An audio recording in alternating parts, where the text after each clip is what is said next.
بوستادوی بانک خطر در محله بنام سینادو شهرک هلبوک ناحیه بوسه انا همینطور مشق مدافع گرجانی شروع گردید.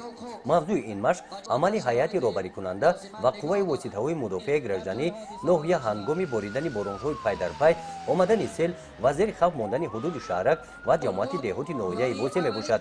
طور مشاهده نموده ایستاده این مشق با تیاری همه‌جانبه در سطح بلند تشکیل و گذرانده شد.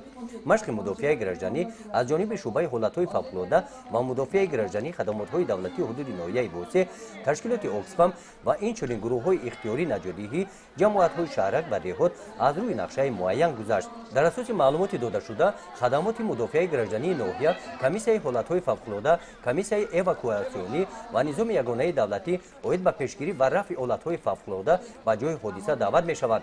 خدمات ترتیبات جمعیتی برای نگاه داشتن ترتیبات جمعیتی در چنین وضعیت کارهای معین را اجرا نمودند.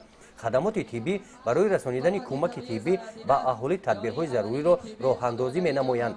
خدمات انرژتیکی باشند جهت خاموش نمودن قوای برق، راه ندادن به حادثه‌های ناخوش، چاره‌های ضروری اندیشیدند.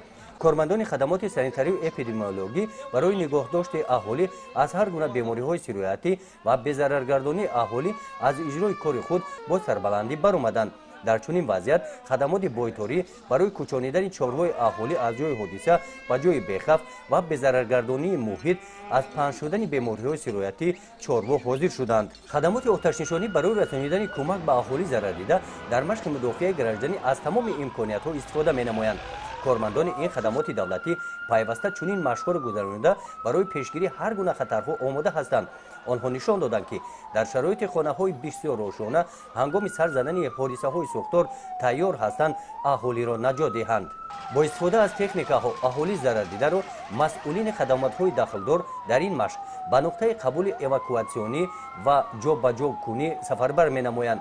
در نقطه قبول اواکواسیونی ستاد حالت‌های فوق‌العاده، گوسپیتالی سیار، نقطه‌های خدمت‌رسانی کمونالی، تامین با خوراک گرم و جای زیست موقتی تامین کرده شدند. چاره‌بینی مذکور 4 روز ادامه یافته در 7 دهه جماعت‌های دهاتی ناحیه بوسه همین گونه مشق‌ها دایر گشتند.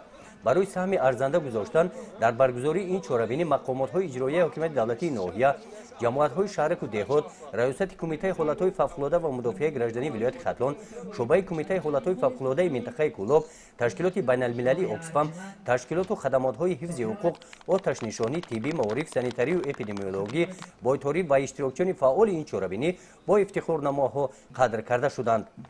گزارش خواجه نظریف، خدای نظر ظهروف از ناحیه بوسه برای برنامه اطلاعاتی نوید. با وطن صادقانه خدمت میکنم.